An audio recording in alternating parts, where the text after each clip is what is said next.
Continuamos hablando del tema de la fe. Yo cuando hablaba hasta ahora de la fe no me refería a la fe cristiana, pero ahora voy a comenzar a referirme al tema de la fe cristiana.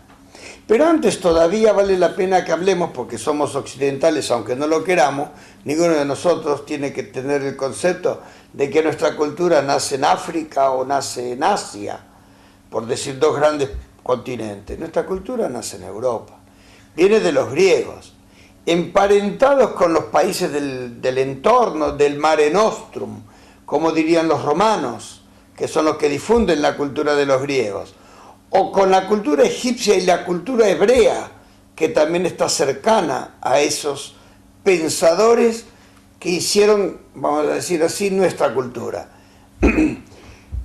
Para quien no quiera ahondar mucho, podemos afirmar realmente que toda América es el resultado de la cultura europea y toda la cultura europea es el resultado de la cultura de los griegos y de los romanos. Por favor, nadie me venga a decir que la cultura aborigen es la raíz de nuestra cultura, porque lamentablemente los han eliminado y con ellos su cultura también. Aquí en nuestra provincia, y haciendo feliz memoria de Jiménez Agüero, fallecido trágicamente el año pasado, es un cantautor que intentó rescatar algo, pero no viene de los tehuelches. Es autóctono hasta cierto punto. Lo más cercano a los mapuches es una música llamada la huella. Así que no hablemos. Y lo que pudieran hacer en los encuentros del Iñatum o algo parecido, de los mapuches no lo hemos heredado, por lo menos a nivel país. Quedó reducido a una colectividad aborigen. De los tehuelches no me hables, de las zonas de Tierra del Fuego tampoco, porque no nos ha quedado nada. Yo tuve 3 años viviendo en Ushuaia y otros 3 en Río Grande, y realmente no se encuentran vestigios de una cultura propia. Sobre todo me estoy refiriendo al campo de las creencias o del lenguaje, más allá del lenguaje verbal. Vuelvo al tema para decirle entonces que los griegos no pensaban en el vacío. Sentían por el hombre un entusiasmo, una fe muy grande. Tanto es así que los dioses viven como los hombres. Y todo ese misticismo o mitología de los dioses del Olimpo no hacen otra cosa que reproducir la vida del hombre. Y en el teatro donde se celebraba casi litúrgicamente los grandes dramas de la humanidad, piensen en Edipo Rey o Antígona o las troyanas, todo lo que hizo en aquella época Eurípides, toda esta cultura que se fue teatralizando no era otra cosa que la expresión de la mitología griega que se humanizó. ¿Cómo llamamos nosotros a Dios? Simplemente así, Dios. En Dios a veces vemos a Jesús y lo identificamos porque es el Dios con nosotros. Otros distinguimos un Padre de Jesús, Dios absoluto y creador, y un Hijo, el Redentor. Y quienes estamos un poco más adoctrinados en la fe cristiana, reconocemos un espíritu creador, redentor y santificador. Todo el mismo Dios con 3 personas distintas que lo expresamos en síntesis en la señal de la cruz. Cuando mencionamos a las 3 personas divinas y hacemos el gesto de nuestra salvación. Vuelvo a la palabra Dios. ¿De dónde viene? De Deus, en latín, que a su vez viene de Zeus, con Z, que escrito en mayúscula es como la D de delta. Por lo tanto, Dios es Zeus. ¿Y quién era Zeus? No me lo pregunten a mi familia porque Zeus era un perro que pobrecito falleció hace poco. Le pusieron de nombre Zeus. Zeus es el sol. Al sol lo denominaban Zeus, igual que los incas lo denominaban Inti. y era el ser supremo hacedor de todo. ¿Y cómo no reconocer en el sol el astro que no solo nos ilumina y nos da calor, sino vida?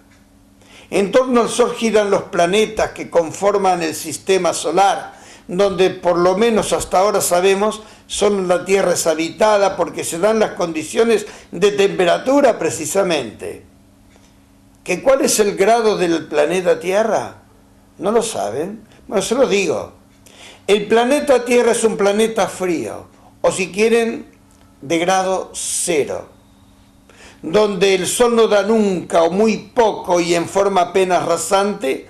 En los polos, lógicamente, bajo 0 incluso, porque gira vertiginosamente sobre su eje y en torno al Sol.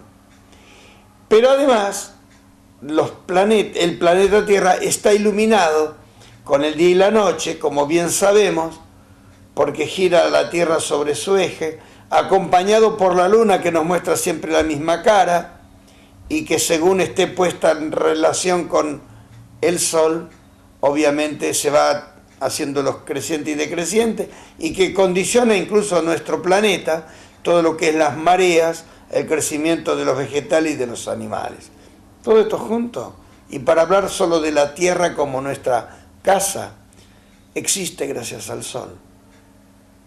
En ese equilibrio del universo hemos sido privilegiados con la vida vegetal, animal, que otros planetas, por lo menos de nuestro sistema, no logran tener, aunque a lo mejor alguna vez tuvieron, por una simple razón, por la mayor o menor cercanía con el Sol. Quiere decir que nosotros estamos en la cercanía apropiada, es la única que hace posible que exista la vida.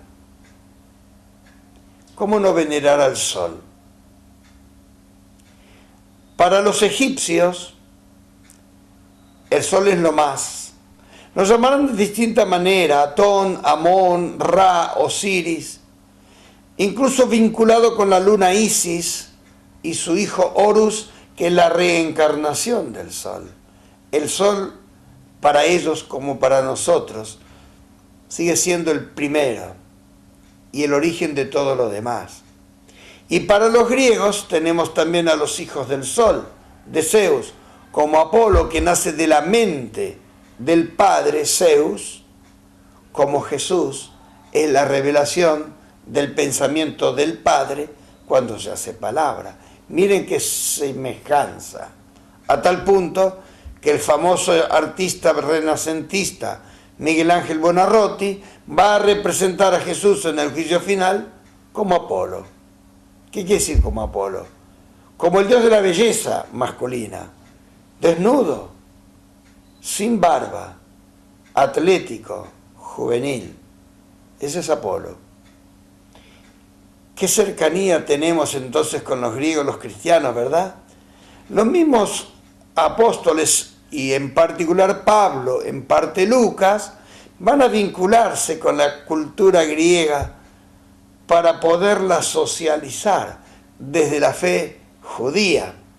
Pero para Pablo, como para Pedro y los demás, el credo con que resumimos nuestra fe y salen a difundirlo los apóstoles, estaba vinculado con toda una historia del pueblo de Israel, que nace con Abraham, si queremos, o si lo más exacto y preciso, con Moisés, que se va a ir grabando por 1000 años, en 10 siglos o más, en la Biblia, Antiguo Testamento, que se va a revisar, reconstruir con una nueva alianza en el Nuevo Testamento por los apóstoles, a partir de la palabra de Jesús. En el primer siglo de nuestra era, todo esto hace que nuestra fe tenga una forma, un modo de expresarse, que nace de la misma fe de aquel que originariamente pensó en que esta vida no termina y por eso enterró a los muertos en posición fetal con todas las herramientas y elementos que usaba en esta vida para que los use en la eternidad, igual que los faraones en Egipto.